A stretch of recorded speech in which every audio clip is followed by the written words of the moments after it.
Bien, amigos, muy buenas tardes.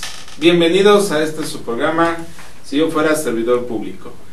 Y bueno, tenemos una gran tarde. Tenemos grandes invitados y principalmente aquí a nuestro maestro Reinaldo. Muchas gracias por acompañarnos, que vamos a hablar de temas finos por la impartición de justicia, que es algo como pueblo, como ciudadanos, estamos ávidos de ello.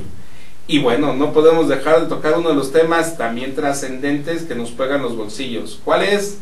¿Qué pasa con la propuesta económica que presentó el Ejecutivo, que ya pasó por la Cámara de Diputados y ha sido recibida por la Cámara de Senadores? Hablo de esta famosa reforma fiscal, que cada año la estamos esperando. Ya fue aprobada por una primera parte, la Cámara de Diputados. Ahora vamos a ver qué van a hacer nuestros senadores, si le van a hacer modificaciones, si no le hacen modificaciones. ¿Para qué? Tienen de límite hasta el 15 de noviembre.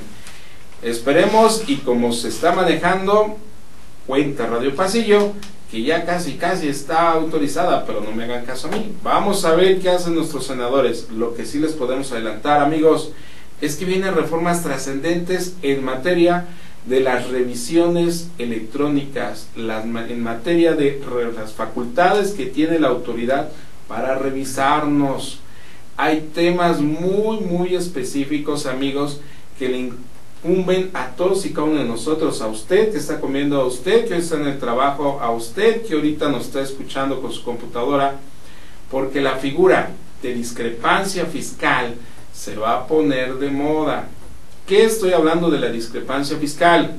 La diferencia tan sencilla entre lo que he declarado de impuestos contra lo que realmente he recibido de ingresos.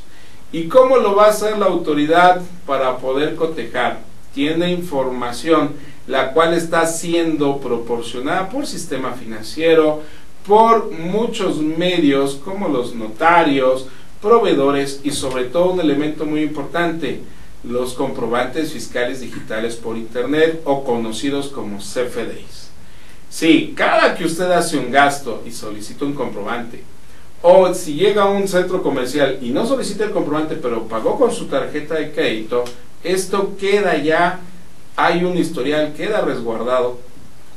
El sistema financiero está enviando información al SAT, y el SAT lo único que va a empezar a cotejar es saber, Miguel Ángel Hernández, vamos a ver cuánto nos declaró de ingresos en su declaración anual, cuánto está, qué nivel de gastos está teniendo. Si esto no coincide o hay diferencias sustanciales, ejemplo, si Miguel declaró 100,000 pesos y está gastando arriba de 500,000, pues se crea claramente la figura de discrepancia fiscal. ¿Y qué es lo que va a hacer la autoridad? Simplemente es, a ver, Miguel, te invito a que me visites para ver qué pasó, por qué se da esta diferencia. Otra forma, amigo, que puede darse la discrepancia fiscal, en el momento en el que usted está obligado a presentar una declaración anual y no la hizo, para la autoridad se toma como una declaración en ceros, o sea que no tuvo ingresos. Sin embargo, con la información que esté proporcionando el sistema financiero a través de sus tarjetas de crédito, débito, monedero y cuentas que esté manejando, cuentas bancarias, la autoridad va a decir, ah, mira, me debió de haber presentado declaraciones, no lo hizo, y tiene nivel de gastos por 1,000,000 de pesos, discrepancia fiscal, mándamelo llamar. Tercera opción que se puede dar una discrepancia fiscal. ¿Cuál es? Que si usted como asalariado tiene dos patrones o tiene uno solo, y el cual el patrón refleja una cantidad menor a lo que se le pagó a usted, pues también se puede dar esta figura de discrepancia fiscal. ¿Por qué? Porque el patrón presenta una declaración al final del año y dice, mira, yo le pagué a Miguel Ángel Hernández 1,000,000 de pesos en sueldos y salarios. Perfecto. Pero en realidad se le pagó 1,500,000 o 2 millones, que es el nivel que usted está teniendo en gastos. Aquí no, otra vez se vuelve a dar la figura de la discrepancia fiscal. Y esta figura, que no solamente va a ser para personas físicas como usted, como yo, como nuestros invitados, sino también se va a dar para las personas morales. aquellas empresas, sociedades civiles, asociaciones civiles, cooperativas, sociedades productivas, todo tipo de personas morales que existen en nuestro país, que nos permiten nuestra legislación. También va a haber una diferencia entre cuánto me estás declarando y posiblemente cuánto te estás gastando. Y ante esto, la autoridad lo que está y que va a ejercer es medidas y va a estar ejerciendo sus facultades de revisión.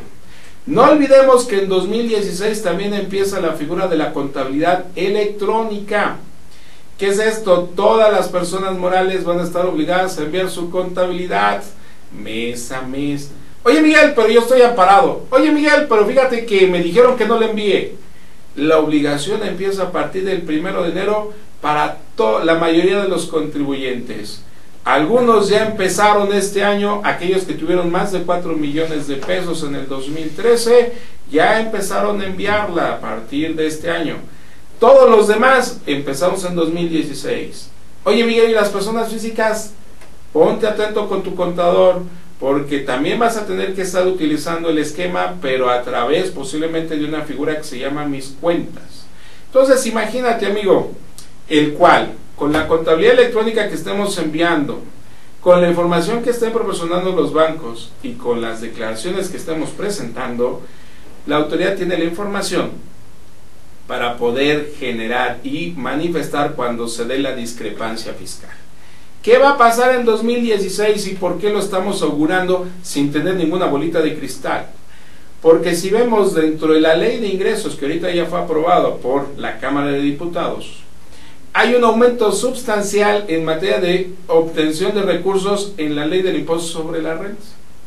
Hay un incremento importante en contribuciones entre 2015 y lo que esperan tener 2016, sin haber un aumento en tasas. Por lo tanto, ¿de dónde se espera obtener más recursos si no estoy aumentando la tasa impositiva y tampoco estoy dando muchos beneficios en materia de deducciones?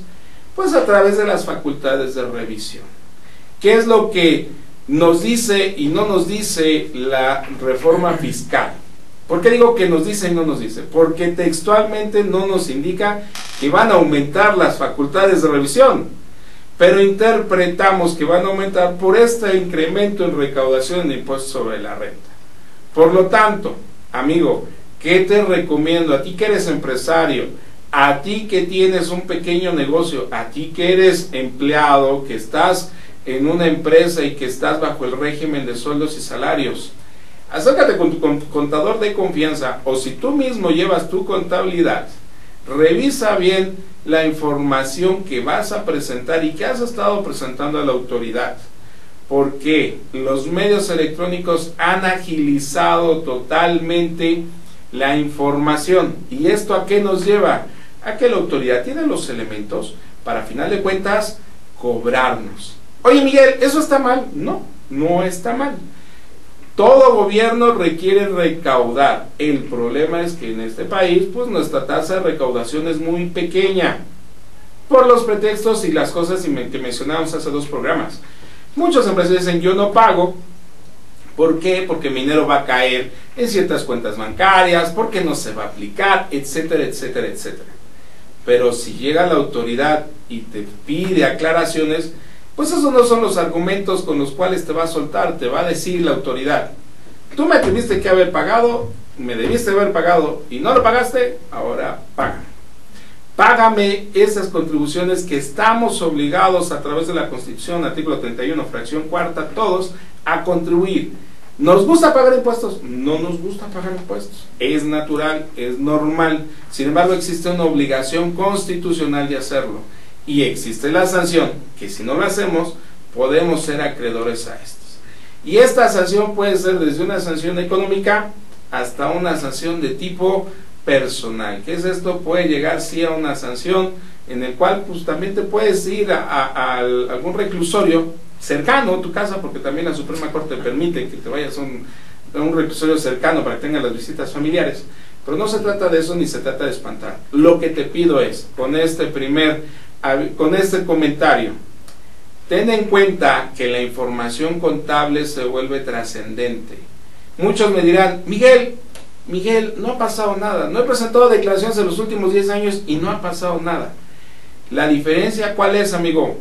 Que debido a la reforma fiscal del 2014, donde toda la información se vuelve electrónica, enviarle a la autoridad, ¿qué implica esto? Antes se lo enviabas en papel, la autoridad tardaba en revisarlo, armar el expediente, mandarte a un auditor, y esto te llevaba tiempo, dinero y esfuerzo. Ahora, como lo vamos a mandar de manera electrónica, con un clic, simplemente la autoridad tiene nuestra información en la computadora y puede hacer los amarres necesarios para poder mandarnos llamar y para poder cobrarnos. Todo se vuelve mucho más ágil.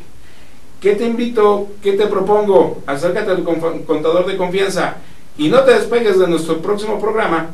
Dentro de 8 días seguiremos hablando del tema y daremos algunos tips también para que te vayas previniendo. Cómo poder entrar a la página del SAT, cómo ver si la autoridad tiene algunas declaraciones o ellos tienen declaraciones que no has presentado, porque una cosa también es presentar y otra cosa es que estén bien presentadas. Pero te iremos dando tips. Entonces, no se te olvide esta cápsula que estaremos repitiendo y que estaremos dando programa a programa.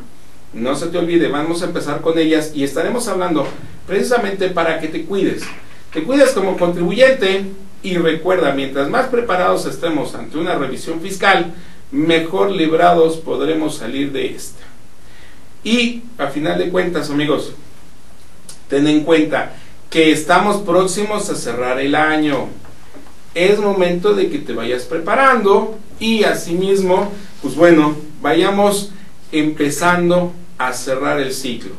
Y este nuevo año, con 2016, con la contabilidad electrónica, estés bien al tanto. Estaremos también hablando de la reforma que va a ser aplicada, va a ser aprobada por nuestros senadores y que posiblemente ya se haga publicada, posiblemente para el mes de noviembre o diciembre, y esto también te prevenga de cómo puedas actuar para ahorita 2015 y estar listos para el 2016. Y bien, pues bueno, pasamos a otro tema también difícil, la impartición de justicia. Debido a una reforma que se da en el año 2008, una reforma importantísima, pero que esta reforma dio un tiempo para implementación. ¿No es así, mi estimado magistrado? Vamos a dar la bienvenida a nuestro magistrado. Si me permites, Miguel, podría presentar al invitado. Sí, claro, por favor. Tenemos con nosotros al doctor Reinaldo Reyes Rosas. Él es doctor en Derecho por la Universidad de Anáhuac. Actualmente es magistrado federal del Tercer Tribunal Unitario del Segundo Circuito. Alguno de sus cargos anteriores ha sido magistrado del 10º Tribunal Colegiado en Materia del Trabajo del Primer Circuito, magistrado del 4º Tribunal Colegiado en Materia Penal Segundo, juez noveno en Distrito de Procesos Penales Federales en el DF y coordinador de asesores de la Procuraduría General de Justicia del DF. Y pues como bien lo decía el compañero Miguel, nos va a hablar de este nuevo sistema de justicia penal que entra en vigor, según entendemos, en junio de 2016, ¿no? Así es, y si me permiten un segundito, vamos a nuestro primer corte, regresamos para entrar de lleno con usted y irnos con todo lo que para platicar de esto. No se vayan, amigos, regresamos en un momento.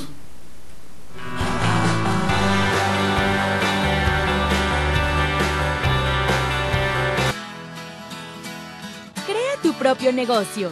Haz realidad tu proyecto. Comparte ideas para ganar dinero. Impulsa y entrena tu talento. Procura emprendimientos rentables y con futuro. Empieza hoy. Dayman, la receta del éxito. Dayman, por más de 7 décadas y con presencia en más de 9 países, se ha consolidado exitosamente como una empresa que desarrolla, fabrica y distribuye colorantes, saborizantes y productos alimenticios por excelencia. Nuestros productos abastecen a una amplia industria dedicada al manejo de alimentos micro, pequeña y de media a grande escala, ya que estos cumplen con altos estándares de calidad a nivel nacional e internacional y están elaborados para satisfacer las necesidades del mercado y gustos de nuestros consumidores. Nuestro principal objetivo es brindar un producto de calidad que nos permita mantener la lealtad de nuestros clientes y consumidores, excediendo sus expectativas de servicio. En Dayman desarrollamos la creatividad e impulsamos al máximo nuevos negocios. Dayman, proveedores de color y sabor por excelencia. Con Trujillo Betanzos y Asociados, tus proyectos están en buenas manos. Trujillo Betanzos y Asociados te ofrece servicios de fe pública en materia mercantil, asesoría legal, contable, fiscal y de negocios, litigio civil y mercantil, evaluación y asesoría financiera y área académica. Porque nuestros clientes son nuestros mejores amigos.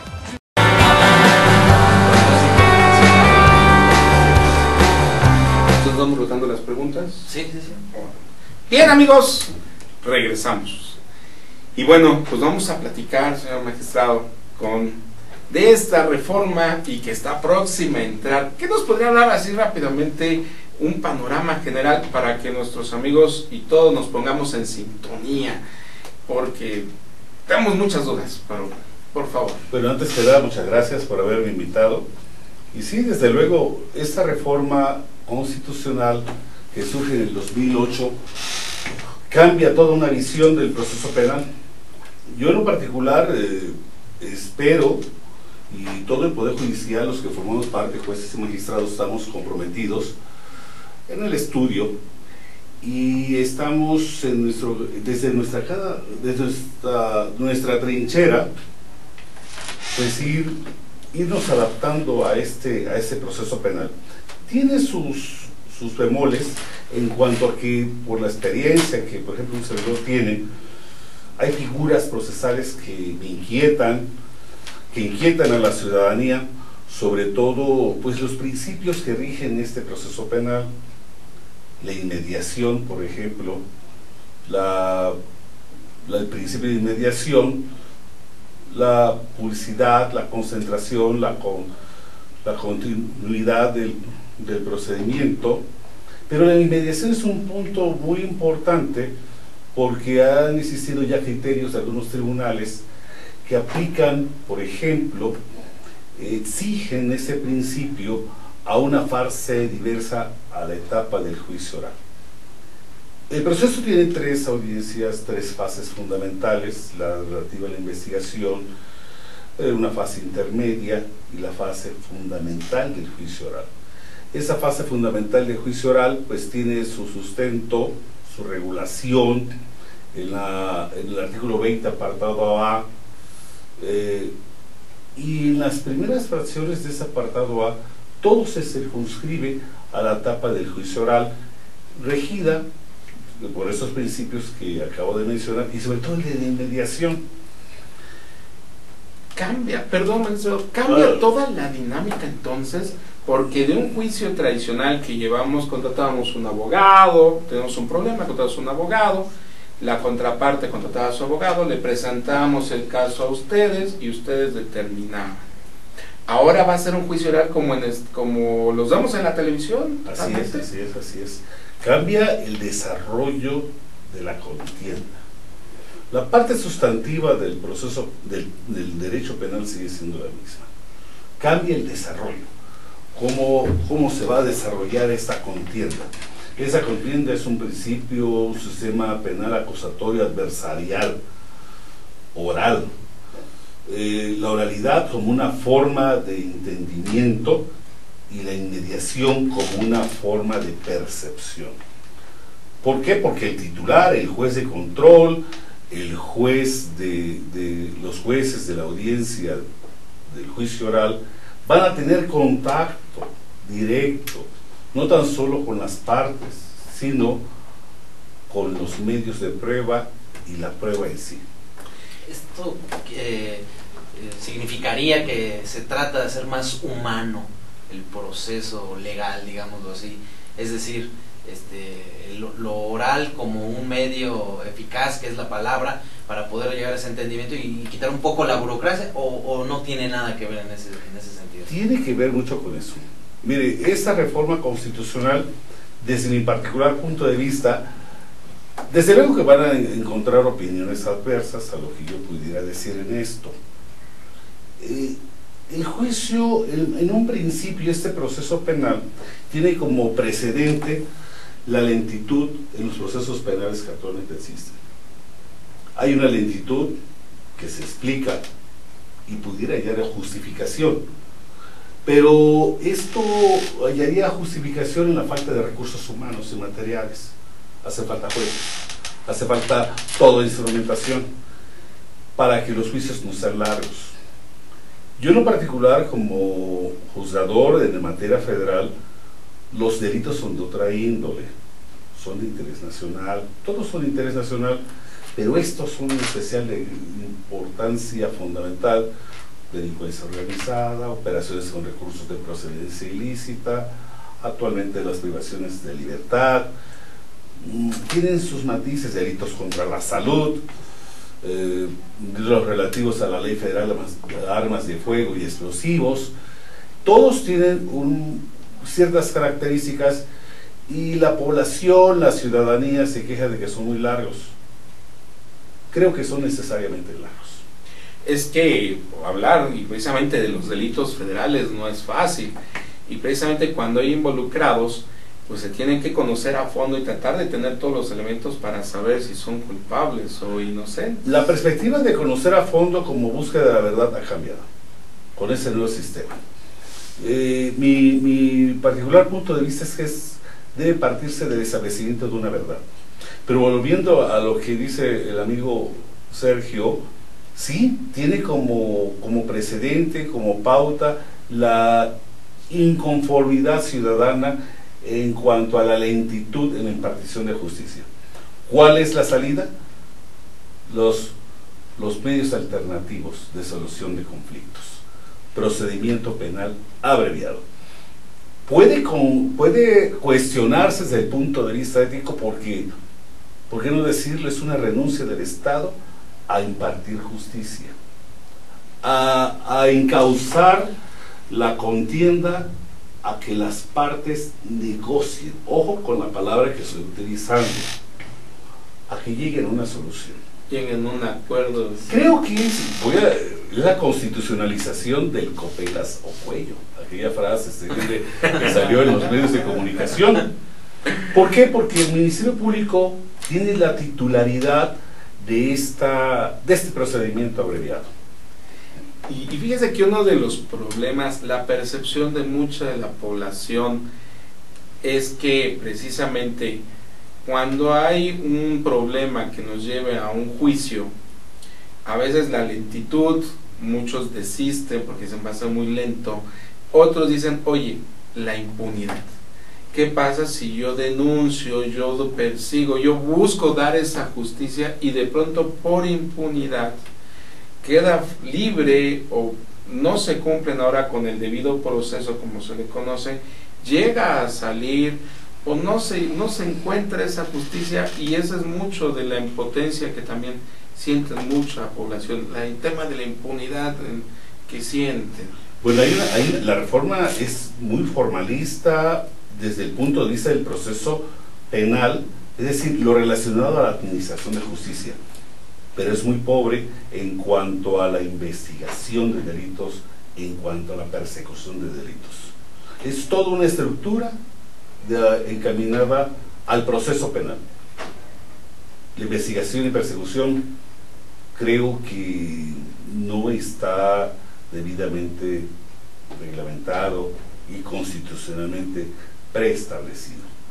Y ahí se genera la impunidad. Perdón. Claro.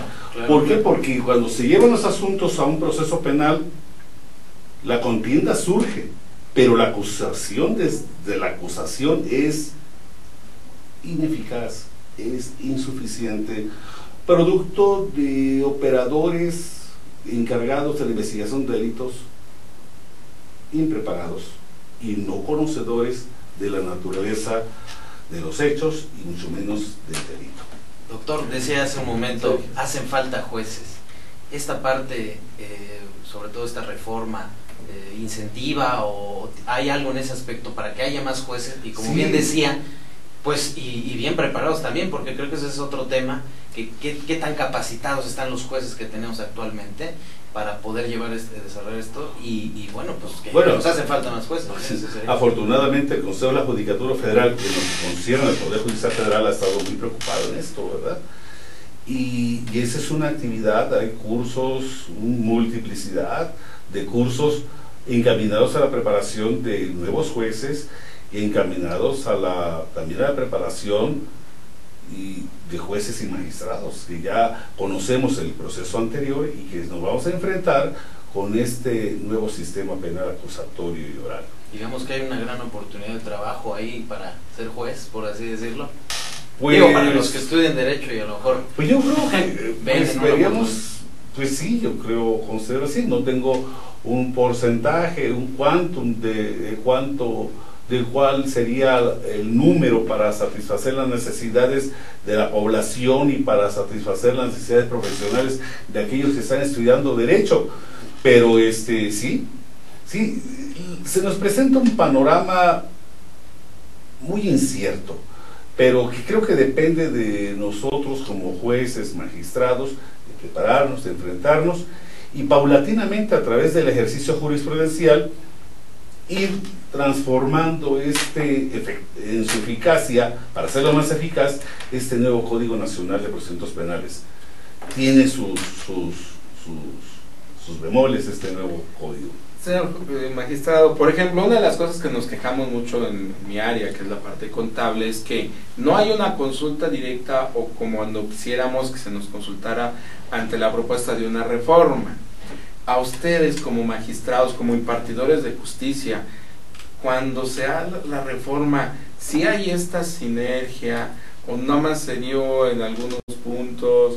Porque en nuestro caso como fiscalistas, que nos gusta el área fiscal, el área de impuestos, pues cuando nos entregan ya publicada y autorizada por las cámaras la reforma fiscal, pues empezamos a encontrar de pronto, oye, estuvo como que se les fue ahí una coma, un punto y necesita corrección. ¿Les pasó algo similar a ustedes? Yo creo que sí. Yo creo que sí. Se olvidaron, el Poder Legislativo se olvidó de que el Poder Judicial en el proceso jurisprudencial es fuente de derecho. Olvidaron algunos puntos jurisprudenciales, temas ya muy tratados, donde la Corte ha sostenido que un arresto por más de 36 horas es inconstitucional. Y pues hay artículos del Código Nacional que establecen, legislativamente hablando, arrestos por más de ese lapso. Permiten una detención sin que medie una querella. Establecen figuras un poco novedosas, pero ajenas a nuestra cultura jurídica y bastante cuestionables. Simplemente el libramiento de orden de aprehensión, ¿sí? Donde se le da la connotación de medida de cautela cuando la Constitución, como orden de aprehensión, está precedida de dos requisitos fundamentales, ¿verdad? Lo relativo al hecho y lo relativo a la probable responsabilidad. Entonces se irá y presidida de un tipo penal, un delito que merezca pena corporal. Entonces se irá ajustando porque claro, totalmente a la claro, pero yo considero que ese ya es un trabajo innecesario. Es decir, si ya la Corte había establecido jurisprudencialmente y también a través del trabajo jurisprudencial de muchos tribunales colegiados han establecido pautas, criterios, ¿por qué se persiste en esas anomalías legislativas? Si llega a la ley, se hubiese salvado. Depurar el procedimiento penal con estas cosas, lo estamos enfrentando. Para mí eso es la muestra de que no se consultó, no se atendió, no se estudió la jurisprudencia al respecto. Va a ser objeto, claro está, existen medios de control constitucional, claro, pero debió haber sido los medios de control constitucional ya de temas novedosos, no de temas ya muy tratados y ya muy superados. Aquí en México yo creo que nos pasa mucho, ¿no? Que tenemos muchas leyes, pero pues y las vamos a modificar. ¿Esto qué implicaciones tendría, esto como dice este contrapunteo? ¿Qué generaría, digamos, como impacto social a la gente, ¿no? Fíjese que el juicio de amparo siempre lo estudiamos, que es el medio de control constitucional que jurídicamente nos sentimos muy orgullosos de él.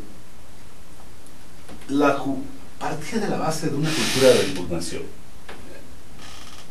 Es decir, aquella frase célebre de que las leyes se iban a perder su eficacia, decía la frase, a través de golpes acompasados de la jurisprudencia, partía de esa cultura de impugnación. Es decir, una sociedad en la que frente a los actos de autoridad arbitrarios, inconstitucionales, violatorios desde entonces de derechos humanos, ¿sí?, fueran impugnados a través del juicio de amparo. De ahí el principio de relatividad de las sentencias. Iba amparándose al sujeto paulatinamente, iba perdiendo la ley, el acto, su eficacia, hasta desaparecer. Eso tenía un presupuesto, la conciencia, la cultura de impugnación. No se logró. De ahí que se rompiera, en algunos casos excepcionales, se establece la Constitución, de que tuviera la sentencia mayores efectos, más extensos efectos que los que actualmente o tradicionalmente tenían. Estoy hablando de esos términos para no incurrir en claro, tecnicismos, ¿no? Y esto nos llevaría, antes de pasar a nuestro corte, que posiblemente también, digo, las leyes favorecen a unos, perjudican a otros, y a veces justos pagan por pecadores, dice el refrán. Pero ante estas situaciones que involuntario o voluntariamente cayeron y que están dentro del procedimiento, podrían aprovecharse también algunos delincuentes para poder salir más rápido. O sea, oye, pues incumpliste, yo cumplí lo que dice el procedimiento, sí, pero es anticonstitucional, y eso ya hay jurisprudencias, entonces fácilmente podrán salir muchos de ellos que puedan ser capturados. ¿Podrían aprovecharlos, señor magistrado? No lo tengo contemplado así, de esa manera. Ojalá y eso no sea así. Mire, todo procedimiento tiene sus incidencias. Es un procedimiento donde se busca la aplicación del derecho y finalmente alcanzar el fin de fines, justicia. El establecimiento de una verdad en un proceso penal, dictar sentencias por plena convicción de culpabilidad, ese es el objetivo del proceso penal. Ese es el objetivo del proceso penal. Desde luego que hay armas, hay instrumentos, hay estrategias, hay mecanismos de defensa, hay medios alternativos de solución de conflictos, donde aquí yo siempre reparo, yo no estoy acostumbrado a estos medios alternativos, de estos procedimientos abreviados para que un conflicto se solucione por otras vías ajenas a la aplicación de la ley. Se aplica la ley, pero hay un previo negociación o acuerdo. Sí, porque inclusive el Poder Judicial está cuestionando que las sentencias, hay una discusión ahí muy interesante, si la sentencia que se dicte dentro de un procedimiento abreviado necesariamente tiene que ser una sentencia condenatoria o absolutoria. Este es un gran tema, es un gran tema de discusión. Es decir, si quiere, ahorita seguimos platicando, vamos a un corte, amigos. Gracias, señor magistrado. Ahorita regresamos, vamos a un corte y regresamos en un momento. Claro que sí.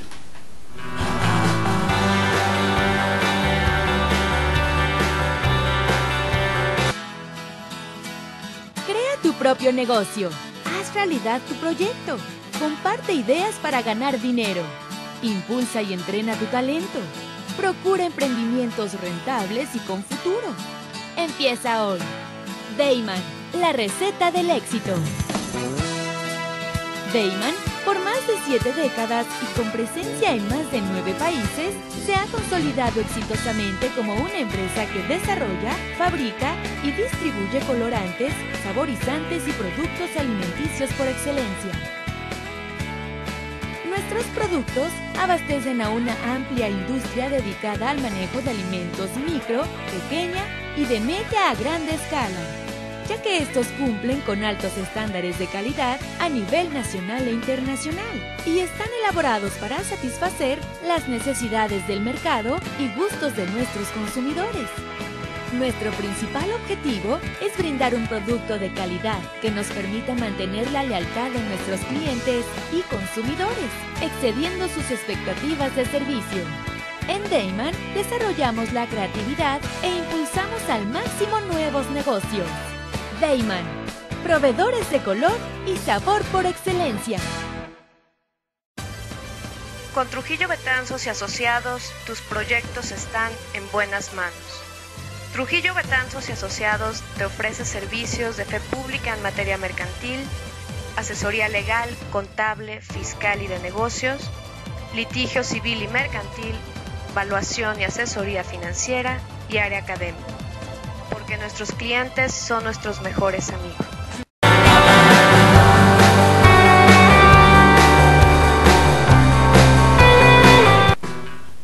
Bien, amigos, pues regresamos para platicar aquí con el señor magistrado Reinaldo, aquí con el buen Sergio Estevenel, que estamos tocando un punto en los cuales todos hemos tenido en algún momento algún conflicto con algún cercano, algún familiar, algún amigo, algún vecino, y algunos conflictos pueden llegar a resolverse al momento, otros terminan con golpes, otros terminan desgraciadamente con demandas. Y lo que buscamos como sociedad es simplemente la impartición de justicia de quien nos gobierna, y estamos hablando de ese tema, de esta reforma que entró en junio de 2008, que se aprobó y que ahorita está por entrar. Más o menos, ¿cuándo entraría, señor magistrado? Está contemplado para junio de 2016. Ya, sí, ya a nivel nacional. Es una reforma cuyo decreto es del 28 de junio de 2008. Se establecieron 8 años, es junio de 2016, ya a nivel nacional. Ha ido paulatinamente estableciéndose en algunos estados, pero el Código Nacional está previsto ya para esa fecha. Doctor, por ejemplo, ¿nos podría muy brevemente decir un ejemplo? Antes, digamos, con el sistema anterior, uno llegaba con una querella, lo que fuese, al Ministerio Público, le levantaban su denuncia de forma escrita, y más o menos ese era el proceso, después se investigaban. Ahora, ¿cómo va a ser esta dinámica? Ahora ¿cómo se va a enfrentar? En esencia es lo mismo, la denuncia y querella. Hay una figura anexa, la noticia criminis, creo se menciona así, no es muy constitucional. Eso para mí es la Constitución habla nada más de 2 medios de dar noticia de un hecho delitoso: la denuncia en relación con delitos perseguibles de oficio y la querella en relación de los delitos que requieren o presentan la posibilidad de un perdón. Perseguibles por querella. Esa es la gran diferencia. Fuera de estos casos, la denuncia o querella, la detención de una persona puede derivarse por 2 razones: por del delito flagrante, la comisión de delito flagrante, o caso urgente. En la comunicación del hecho delituoso, nada más hay esas 2 formas. El Código Nacional prevé una tercera, cuestionable en su constitucionalidad, pero ese es tema de impugnación de controles de constitucionalidad, tema del legislador, tema de que deba reformarse, modificarse en esos aspectos. Si la pretensión de este Código Nacional es que se busque los juicios alcancen su objetivo, debe estar ayuno de irregularidades evidentes, sustanciales, que puedan entorpecer y que a la postre puedan generar impunidad. ¿Y esta tercera opción, cuál sería? Establece personas ajenas a lo que es la víctima y ofendido, la posibilidad de presentar esa noticia criminis. Por ejemplo, la situación contempla figuras muy interesantes, cuestionables, insisto yo, acerca de la detención. Se detiene una persona hasta que se presente la persona legitimada para formular la querella. Entonces, eso a mí, y se queda la apreciación. Cuando se queda apreciación de algún operador que no necesariamente conoce derecho, entramos en terrenos de ilegalidad y de injusticia, que en sí mismos son inconstitucionales y que pueden tener un efecto, y tienen un efecto corruptor a partir de ahí en sí mismos y por los actos posteriores a ello. Ahora, una de las preguntas que estamos próximos a entrar, pero ya está el país, porque vi que hicieron unas adaptaciones. Soy perito en materia contable aquí en el Distrito Federal, y aquí en Niño Suárez, que tenemos los juzgados, uno de los juzgados, hicieron un nuevo edificio muy bonito con ya salas para juicios orales. A nivel nacional, ¿ya se tiene una infraestructura para poder hacer frente a esto? Tengo entendido que sí se está haciendo, se está haciendo rápido, porque estamos a unos meses ya. Y eso, bueno, en el ámbito federal, pues compete al Consejo de la Judicatura, y tengo entendido que está muy preocupado y está revisando los actos, las actividades necesarias para lograr ese objetivo. Simplemente el día de mañana y el jueves y viernes tenemos un congreso donde vamos a tratar todos estos temas, porque la figura central es el juez, es el juzgador, es el que tiene el gran cargo, la gran decisión, la gran función de impartir justicia. Y en materia de transparencia, doctor, por ejemplo, estas audiencias, estas nuevas dinámicas de careo, vamos a decirlo así, pueden ser transmitidas por medios de comunicación, son abiertas. Sí, ¿Cómo claro, todo esto se va a incluir en este? Claro, simplemente la posición de cámaras. Yo platicaba con algunos compañeros acerca, creo que se utiliza un término tridimensionales para utilizar cámaras, ¿no? 3 partes, y todo en función del principio de inmediación. No tan solo es el contacto material del juzgador con las partes, con los medios de prueba, con el resultado de prueba, sino también las partes hacia quien lo va a juzgar. Claro. ¿Y esto se transmitiría por, no sé, la judicatura? Van a quedar plasmadas en esos materiales las imágenes, y va a existir un respaldo escrito de ello. Y que, fíjense que uno de los detalles muy curiosos, al ver esta transparencia, al ver esta fase de que ya todos nos vamos a conocer, porque en un juicio pues está el expediente, no todo el mundo tiene acceso a un expediente, simplemente los que tienen autoridad. Ahora, al ser un juicio oral abierto, pues también se pugnaría un poco, a lo mejor, por esa parte, como se ve en los medios de comunicación internacionales, ¿no? Está el juicio, está el acusado, la parte acusadora, está, en el caso de Estados Unidos, hay un jurado, pero aquí pues todos vamos a estar al careo directo. Sí, la cuestión es la inmediación. Aquí yo sí quiero hacer notar algo. Miren, siempre ha existido esta inquietud de que la justicia se impartía desde una oficina, es decir, 4 paredes. Existe la conveniencia a través del principio de inmediación del contacto del juzgador. Hay pasajes, eso es histórico. Basta con que usted vaya al Antiguo Testamento, en el libro de Reyes, se nos narra el pasaje bíblico en el que Salomón, ante la disputa de un niño, 2 madres se sentaban como madres del niño vivo, ¿sí? Ahí está la inmediación. Salomón pide una espada y ordena que se parta al niño en 2. Curiosamente, sin indagar la verdad, ante la reacción de una de las madres, una de las señoras, de las partes, deduce e infiere sin duda alguna quién es la madre. Aquí en ese pasaje se concentran los principios que ahorita nos estamos hablando. 2000 años nos contemplan. 2000 años nos contemplan. La verdad, la historia debe quedar plasmada. Antes era por escrito, en un documento. Se conocía las partes a través de un documento. También en el desahogo de una prueba testimonial, en la toma de declaración preparatoria de los inculpados. En mi experiencia como juez, yo sí tenía contacto con las partes. Sí. Pero ese contacto, ojo, al momento de juzgar, todo el proceso quedaba en un documento. Todo documento. Con base en la audiencia, en las reglas que van a regir la audiencia del juicio oral, la toma de decisiones ahí, Exacto. al contacto. Por eso evoco este pasaje bíblico donde Salomón, públicamente, porque estaba frente al pueblo de Israel, toma la decisión y decide, sin duda y en forma inequívoca, quién es la madre. La que dice, no Exacto. maten.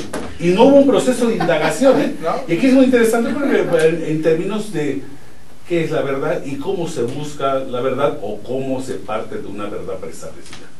Doctor, ¿y usted vería como cierto riesgo en que ahora pasar del papel que es frío ahora a lo transparente, que pudiese convertirse esto en una especie de quien cautive más al público es el que gana? Es El que decir, llore más. el que llore o el que su Tenga reacción sea mejor, más, vamos a decirlo, de conmoción, y que no necesariamente sea el vamos a decirlo así, el que no tenga la culpa, pero se podría convertir en una especie de foro de actuación o alguna cosa así. Voy a partir de la base de que la Constitución establece como premisa de que el juez dictará sentencia condenatoria cuando tenga convicción de culpabilidad. Ese es un principio que toda mi vida profesional y toda la vida profesional de aquel que se ostente como juez nos rige. ¿La presión No. mediática pesa? En mi caso no. Pero En algunos otros lo probablemente. ignoro. Ok. Lo ignoro. Yo no, los medios, sí, las cámaras intimidan, diría alguien por ahí, sobre todo la diputados y senadores, ¿verdad? Pero no, yo considero un juzgador levanta su bandera allí donde los contrarios se enfrentan, y esta bandera de impartición de justicia es ajena a cualquier presión. Nos rige actualmente un principio de culpabilidad del acto, no de autor. Así como debe juzgarse por lo que alguien hace y no por lo que es, yo creo que este es un principio básico para sustentar esta respuesta que voy a darle.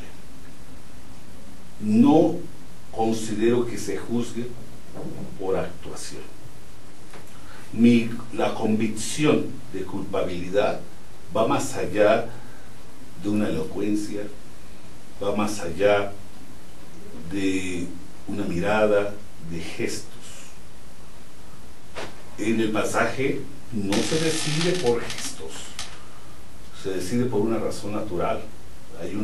Es muy interesante lo que acabo de mencionar del pasaje bíblico, pero creo sostener esto de que mi convicción de todo juzgador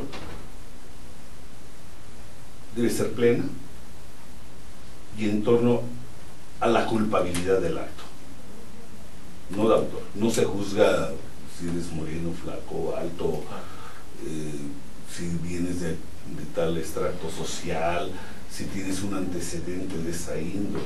No. Es culpabilidad del acto, por lo que se le imputa y por lo que se está defendiendo. Y doctor, a manera de conclusión, nuestro programa desgraciadamente pues, está por terminar, el tiempo pasa muy rápido y quisiéramos quedarnos aquí mucho tiempo, pero sabemos también que tiene sus actividades. A manera de conclusión, ¿cómo ve, qué espera, qué le gustaría con este nuevo, este cambio que hubo en materia de impartición de justicia? En el fondo soy un hombre optimista y creo que todos los juzgadores de este país, la Suprema Corte de Justicia, tribunales colegiados, los presos de circuito, todos aquellos que a través de su actividad son fuentes de derecho, paulatinamente, a través de sus criterios, estoy optimista de que este Código Nacional alcance su finalidad. No una finalidad que es esta justicia que reclama nuestra sociedad, con jueces probos, con jueces capaces, con jueces comprometidos y con jueces que sepan que el servicio público inclusive está muy por encima de nuestra vida personal. Por eso protestamos. Muy bien, doctor. ¿Y qué le pediría a la ciudadanía? Nomás para cerrar. Es confianza. Correcto. Perfecto. Muchas gracias, agradecemos su presencia, su tiempo. Muchas gracias. Doctor, magistrado Reinaldo, muchas gracias. Gracias a usted. Gracias, amigos, los esperamos dentro de 8 días aquí a su programa Si yo fuera servidor público. Se despide su amigo Miguel Ángel Hernández Yescas y que tuvimos a buen Sergio acompañándonos. Sergio. Muchas gracias, que tengan buena tarde, buena semana y hasta luego.